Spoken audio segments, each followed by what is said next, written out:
Reflexões para a mesa da palavra do quinto domingo da Páscoa, 28 de abril de 2024.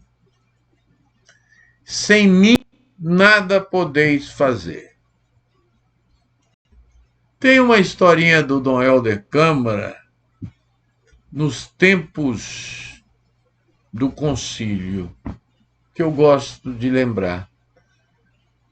Ao encontrar com um dos seus amigos, mendigos lá das ruas de Roma, naquelas caminhadas indo para o Vaticano, lá para o concílio, né?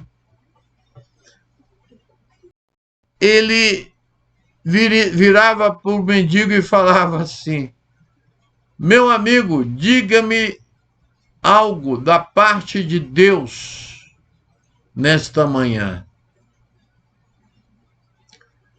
O profeta sentia o quanto aquele ser tão abandonado recebia, mesmo que disso não tivesse a menor consciência, a seiva do amor que brota do tronco do Pai.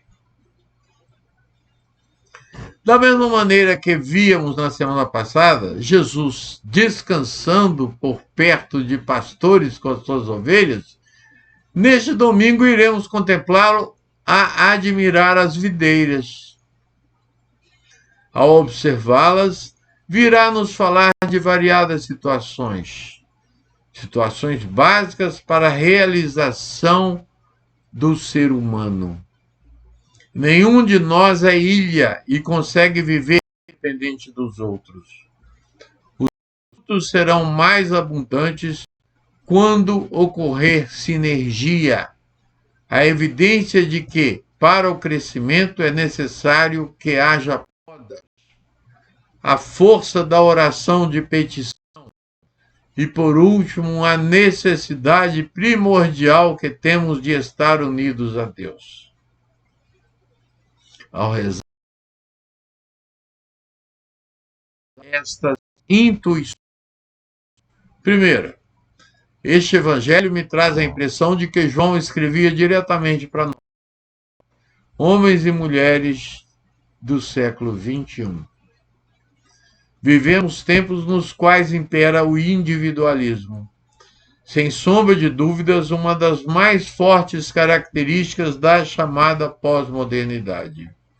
O mundo, quanto menor se torna, deixando-nos mais próximos uns dos outros, mais se faz gerador de solidão. Lembro-me de um africano contar numa missa que não aconteceu no Brasil, mas que poderia muito bem ter ocorrido em nosso país, da sua surpresa ao reparar que as pessoas, para celebrar como comunidade, ao contrário do que se acostumara a observar em sua terra, na qual se juntavam no templo, buscavam se assentar distantes umas das outras. Acho que disso podemos constatar também que esse colocar-se longe do outro nos levará automaticamente a uma maior longura de Deus. 2. É fácil notar que o trabalho integrado dos membros da comunidade é provocador de sinergia. Isto se dá porque nele está presente o Senhor.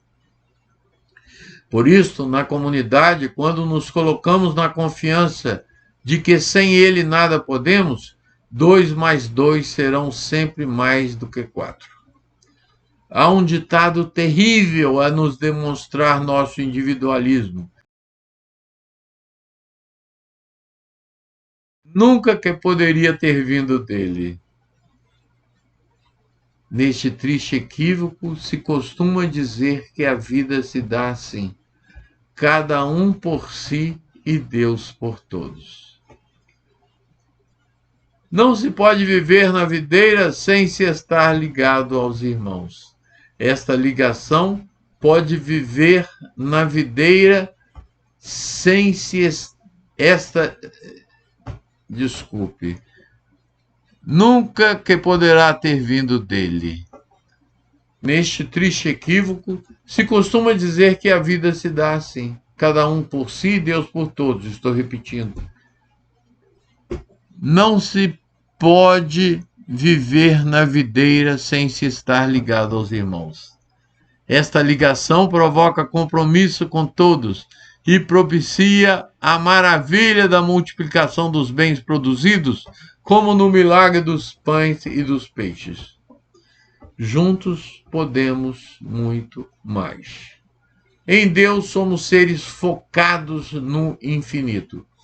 Por isso é preciso combater os convites, uns subliminares e outros nem tantos, que nos impelem à ação solitária. O exemplo vem do próprio Deus. Ele é comunidade, plena de amor e integração entre Pai, Filho e Espírito Santo. 3. A poda é o limite necessário para que haja ordem interna e não acabemos desintegrados.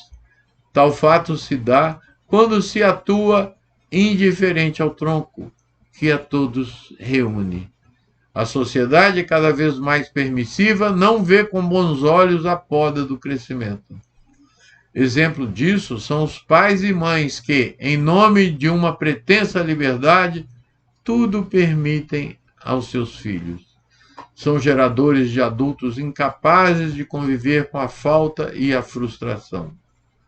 Cortes assim são fundamentais também para a vida espiritual. Nessa hora, aquele que nos aplica a tesoura em ramos que deixaram de ser significativos é o Senhor. A crise, vista várias vezes como estorvo, precisa ser olhada como o tempo da poda. Esta nos fará melhores, mais capacitados a gerar abundantes frutos. 4. Estando unidos ao tronco, podemos pedir qualquer coisa que esta nos será concedida. A tal frase do Evangelho é possível que alguém torça o nariz. Quantas vezes pedi com fervor e nada do que solicitei me foi dado? Muitos podem murmurar algo assim. É preciso ver que a oração de petição, de maneira alguma, é uma mágica, com entregas rápidas e automáticas, como a daquela pizza solicitada pelo telefone. Sabemos muito pouco da realidade e muito menos ainda de Deus. Uma criança a brincar com uma faca chorará com raiva quando a mãe lhe tomar a arma.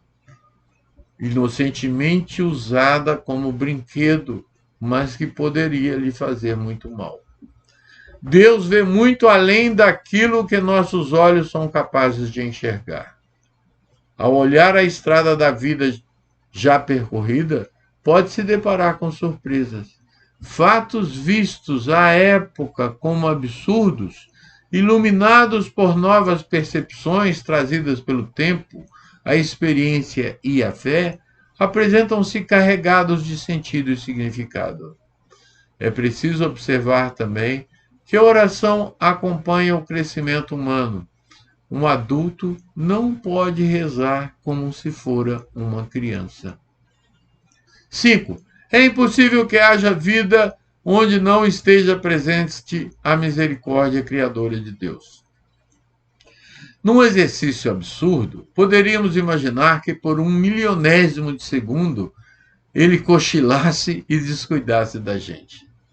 Tal fato, impossível ao amor, não significaria a morte, mas o vazio absoluto.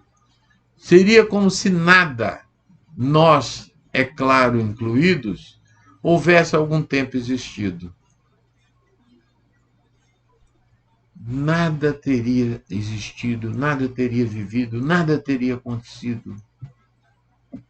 Portanto, estar ligado ao tronco significa a manutenção da vida.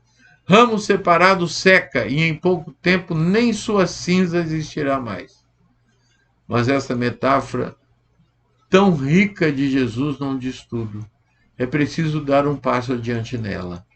A união com a Trindade se dá na presença solidária e misericordiosa junto aos irmãos, principalmente aos mais empobrecidos, aos mais necessitados. Não se pode jamais ser cristão sozinho e muito menos a fé se constrói separada do ramo da justiça. Por isso, Dom Helder pedia aos pobres de Roma que lhe fossem porta-vozes do Pai amoroso. Pistas para a reflexão. Eu me sinto unido ao tronco, tendo consciência de que sem ele nada posso? Em que a seiva precisa me transformar? Eu me deixo podar? Um bom domingo, uma boa semana e seguimos nesse tempo pascal. Ele ressuscitou, ele vive entre nós. Aleluia.